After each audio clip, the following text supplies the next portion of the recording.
kasaysayan ng pangalan. Alright, mega love shout out. Good evening, Mabsat. Pasensya na, medyo late tayo ngayon. Medyo busy tayo sa buong araw. Marami tayong ginawa sa school, mga Mabsat. But anyway, hindi ko pwedeng palampasin ang gabing to na hindi natin pinag-uusapan ng mga dapat nating pag-usapan, no? Lalo na sa mga magpapaiyak na naman sa mga garapatang natataranta na sa nalalapit na impeachment ni Lustay, mga kakabsat. Kung di ako nagkakamali, ilang weeks na lang. Kasi January 12 na yun. 1, 2, 3 weeks to go, mga kakabsat. Agoy, 3 weeks to go and 1, 2, 3, 4 days. 3 weeks and 4 days na lang, mga kakabsat. Ang kinakatakutan nila ito na naman, ang kalbaryo, no? Especially, namomroblema sila ngayon, no? Eh, lahat ng paraan gagawin nila. Mapigilan lang ulit itong impeachment na takot, no? Na pinagyayabang mismo ni Lustay, blood bath, pero hindi niya kayang, ano? At humihiling pa sa Supreme Court, no? Na i-dismiss yung kanyang agoy. Ngayon, nako po, kasi ramdam na nila, no, talagang wala nang makakapigil. Especially ngayon, mga Absat. Nako, paano ba naman? Lahat ng mga kaalyado nilang mga senador dyan, mga Absat. Sa House, wala tayong problema. Sigurado yan, sureball yan, no? Kahit anong gawin nila sa House, hindi nila kayang hindi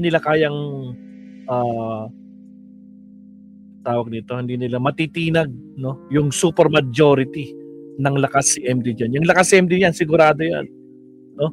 Especially kapag may plano silang palitan si Boji D. May plano sila. Nandyan pa rin si Martin Romualdez na para durugin yang si Aling Maliit, no? Nagawa niya na noon, no? Diba? Naging kawawang minority. Magagawa niya ulit ngayon. Pero kahit kung ano man mangyari, naku, kung magpa-file man sila ng panibagong impeachment case kay Sara, no, sigurado hindi na nila palulusutin ngayon. At yung mga rules na pinapagawa ng Supreme Court at talagang susundin na nila, no, kahit na sinasabi ang hirap na mag-apply. Ngayon, naku po, kaya tarantang-taranta sila ngayon, di ba, Makwan? Ako, siya nga pala, baka ko makalimutan, baka magtampo kayo. Batiin ko muna yung mga kasama natin dito. Siyempre, nandyan si Maricris Hernandez. Shoutout to Maricris from North Carolina. Si N-Time, si Artun Zala, Migalab shoutout Kabsat. Sylvia Latorre, si N-Time, kinamusta na lahat. Nako, nandyan din si Rolando na yung Bagrabi, Maestro Paul. Si Rolando Madero, shoutout. Si Neil, shoutout, Neil. At sa mga bagong pasok at sa mga silent viewers, shoutout po sa iyo again. Baka naman, huwag kalimutan mag-like. Like naman tayo, mga Kabsat. Baka naman. Alright, so ito nga pag-uusapan natin, no? Tarantang-taranta na talaga sila, Kabsat. Hindi na nila alam ang gagawin nila. Ito, pakinggan natin, isang attorney, no? Isang attorney. Ini-explain niya, Kabsat, no? Kung bakit yung impeachment talk versus Marcos unlikely to proceed, hindi mangyayari yung impeachment. Paano ba naman? Ating pakinggan si attorney. Let's go. Here we go. Lavinia, isa pong constitutionalist, live via Zoom. Attorney, good morning po sa inyo. Christian at Doris. Good morning, sir. Good morning, Christian and Doris. Magandang umaga sa lahat ng nakikinig sa inyo. Opo. Kapag sinabi kasi nating impeachment, hindi ba, attorney, ito yung may pagkakataon na matanggal sa pwesto ang isang halal na opisyal. Pero sa kaso po ng current administration, nakikita po ba ninyo na merong tsansang umusog ito? Pwede ba yan? May tsansa po ba na mismong Pangulo po ang susubukan nilang tanggalin sa pwesto? May tsansa ba, attorney? Meron ba? May tsansa pa sila na patanggalin or patalsikin si Pangulong Bongbong Marcos sa pamamagitan ng impeachment? Sagot! Pwesto? Sa ngayon, sa tingin ko, wala. Kasi sa pag-intindi ko, ang charge dito betrayal of public trust. At basically dahil sa budget, sa corruption sa budget na pinirmahan ni Pangulong Marcos. As a general rule, you cannot... Yung nagsasalita, Attorney Antonio Tony Lavinia, constitutionalist. Pasok. Impeach an official for policy reasons, di ba? For a policy disagreement.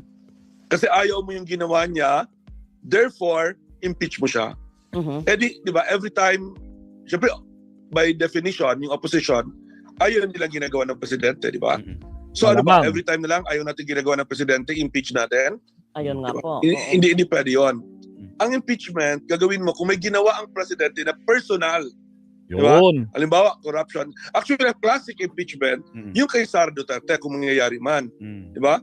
Kasi meron siyang ginastos na 100 million pesos, tinatan niya si President Marcos. Tama. May mga specific na mga charges of corruption, betrayal of public trust sa kanya. Opo. Meron A po. policy dispute, ulitin ko lang ha, Opo. a policy difference, a policy dispute is not a basis for impeachment. Yun lang. Baka di nila naintindihan yun, attorney. Putragis. Burger King, King Feast Naku po, yung policy dispute na yan. Especially personal na ginawa talaga Say nila. goodbye to your reading glasses, Naku, computer attorney, hindi nila glasses, gets yan, and even your sigurado. sunglasses. Introducing the Kasi revolution. mahina ang mga utak ng mga garapata. Meron din po kasi ako nabasa na isang statement ng isang kongresista na sabi niya, Oh. hindi tayo po pwedeng mag-akusa kay VP Sara, samantalang ang presidente po ay mayroon ding confidential funds na ginastos din niya. Basis na po ba yun? Tama. No, kasi even kay Sara, hindi naman siya china-charge for using confidential funds. Opo. Diba? China-charge sa kanya using the confidential funds improperly. Diba? Proper. Dahil sa mga Mary Piatos, yung mga fake receipts niya, yung ginastos niya in 1 week or 2 weeks, yung 100 million plus, di ba? Yun yung dahilan doon. Now, pwede ba natin i-charge si Marcos for using confidential funds? Tingnan natin how he uses confidential funds, di ba? Opo. Pwede naman yamin yung impeachment charges against President Marcos. Oo. Naku, attorney, wag ganyan. Masasaktan sila. Di ba, Makwan? Ayaw nilang nakakarinig ng ganyan. Yung mga garapata, ayaw talaga nila marinig ng ganyan, no? Naku po. Kaya nga sabi natin, bring it on. Sige lang, i-file nyo lang. Akala nyo uusad yan. Mga kamote kayo eh. Palibasa kayo, masyado kayo panatiko eh. Sige, tuloy. Mas lalo na politically. Alright. Attorney, bigyan nyo na lang kami ng example. Example. Po pwedeng grounds o Example para mapa-impeach si Pangulong Bongbong Marcos. Example, attorney, na hindi naman ginagawa ni Pangulong Bongbong Marcos. Pero sige, bigyan natin sila ng example, attorney. Sige, pasok, attorney. Bigyan mo sila ng idea. basihan para nga ma-impeach o magsampa ng impeachment case laban sa sitting president. Halimbawa, sa corruption, nalaman natin na sa DPWH, merong mga pera. Remember, yung isa sa mga akusasyon sa DPWH ay yung pera na nilipat sa dalawang official, no? Yung DepEd Yusek at si Asek Bersamin ng Malacanang. Opo. Diba? Nilipat yung pera na yun sa, according to the witnesses, nilipat sa loob ng Diamond Basement Hotel, di ba? Kung nalaman natin na yung pera na yun ay pumunta kay President Marcos, di ba? O si President Marcos mismo ang nag-utos sa pera na yun at ma-prove, impeachable yun.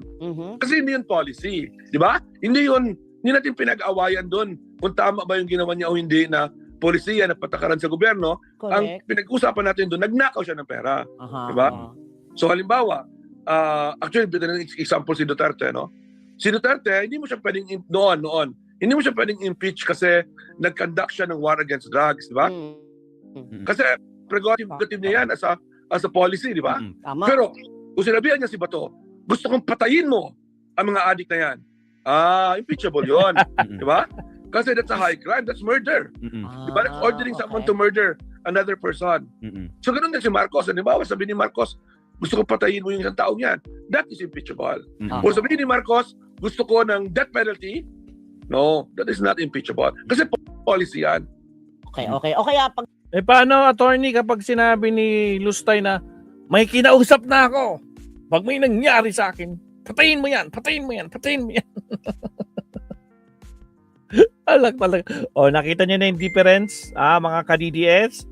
Sa susunod kasi gamitin niyo yung utak niyo. Yun ang problema sa inyo eh. Sinabi daw na, oy, akin dyan yung kalahati dyan, akin yung kita dyan. Direkta sa akin. Oo, yung ganyan. Impeachable yun. Impeachable. Impeachable. Oo. Kasi hindi naman yun polisiya. I think, Basta it is not about policy, it is not about differences, political differences, di ba? It is about the culpability of the president, the vice president, the chief justice, di ba?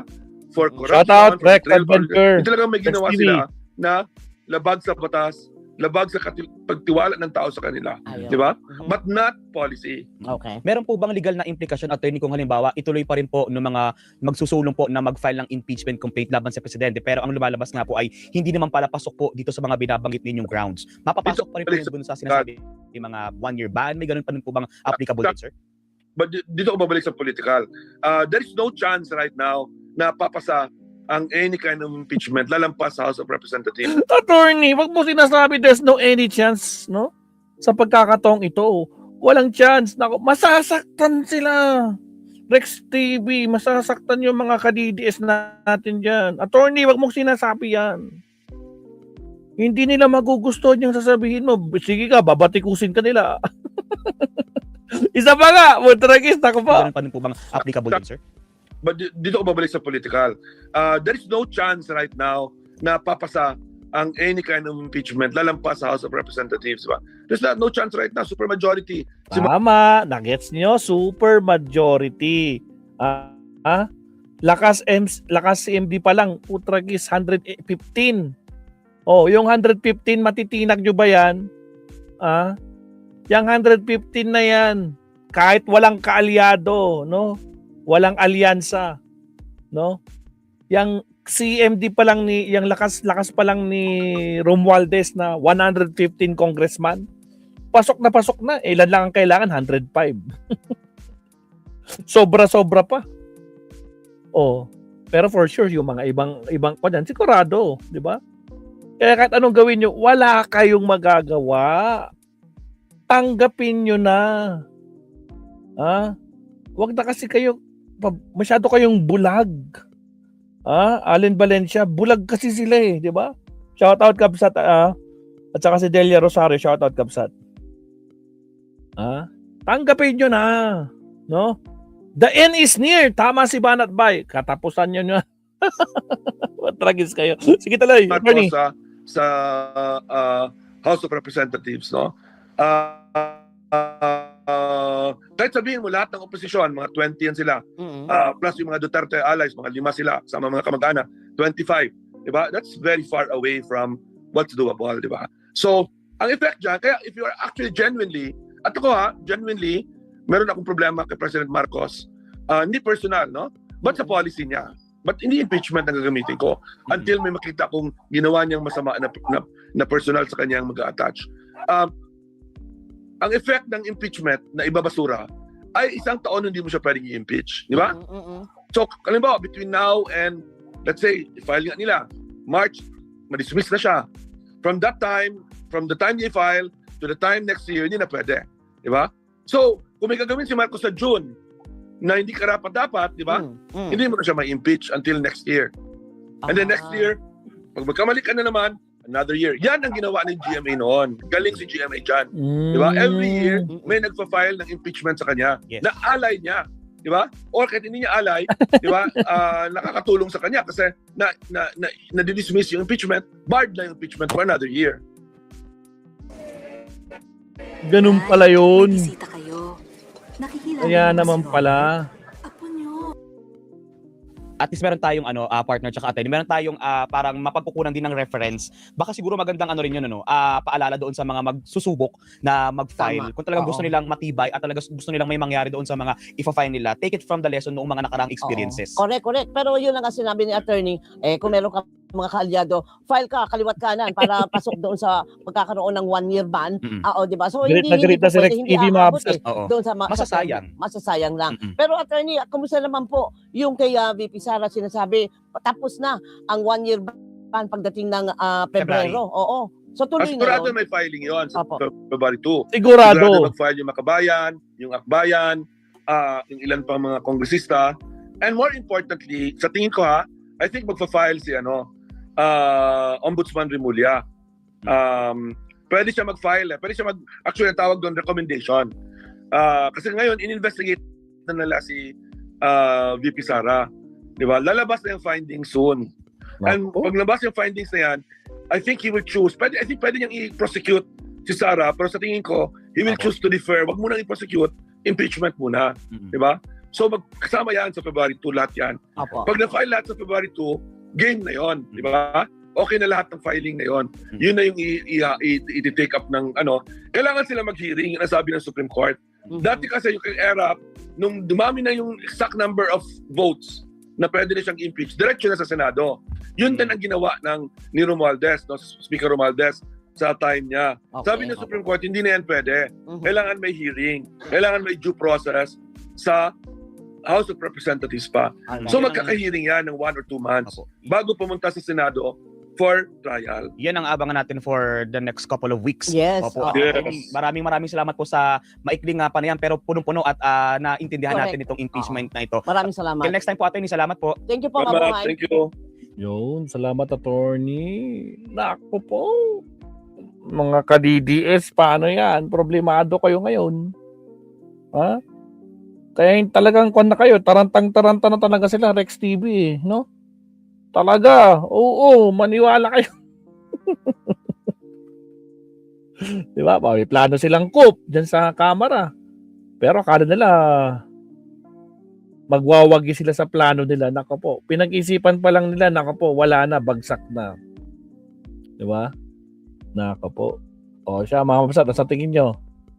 Agree ba kayo kay attorney, mabsat? O, comment down below. O siya, yan yung main topic natin. Subtopic tayo, mabsat, ha? Alright, subtopic po tayo. Nakapaw. Siguradong hindi talaga makakatulog to magkara. Kasi ilang araw na lang.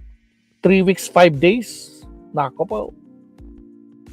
Sigurado talagang todong dasal. Actually, may nabalitaan pa nga ako eh. Di ba? Doon sa puon ng itim na Nazareno, pinagdasal talaga nila eh. No? Hindi lang yun, pati yung tatay nilang karton. No, na makalaya. Pero wala na din. Malabo na. Di ba, Marie Chris? Di ba? Agoy. Wala na. Kaya talaga lahat na ng remedy ginagawa nila ngayon. Kasi wala na talaga eh. Wala na magtatanggol sa kanila. Kahit sa Senado, wala na. Tingnan niyo si Bato. Hindi nga niya kaya magpakita, 2 buwan na. Mahigit 2 buwan na siya. More than 2 months na siya. 2 months, 2 days na siyang nagtatago. Di ba? Tingnan niyo sila kan Bongo. Problema, tahimik din si Bongo eh. May kasong plunder. Diba? Tingnan niyo yung 3, sila Jinggoy. Diba? Si Cheese. Diba? O, problemado pa din. Hindi pa tapos. Nasa preliminary investigation na sila. Ng mga, nako po. Si Cheese lang pala na usap. Wala pang direct na, hindi pa talaga. Pero nako po, marami nag-umaangal. How come na itong si Cheese binanggit, di ba? Ito sa mga resource speaker na mga dito sa House, dito sa Blue Ribbon sa Senado. Nako po, bakit? Kinakalimutan. Anong meron kay Cheese at hindi niyo sinama samantalang direct may nagsabi. Diniliver niya mismo no sa tauhan na kaibigan ni Cheese na si Maynard Ngu, di ba? Agoy. O siya. Subtopic na tayo. Baka mabuwisit na naman yung magharapata dito eh. Subtopic muna tayo, Mabsat. Again, like and subscribe, Mabsat. Baka huwag nyo kalimutan. Like po tayo. Subtopic tayo, Mabsat. Here we go. Countdown muna tayo.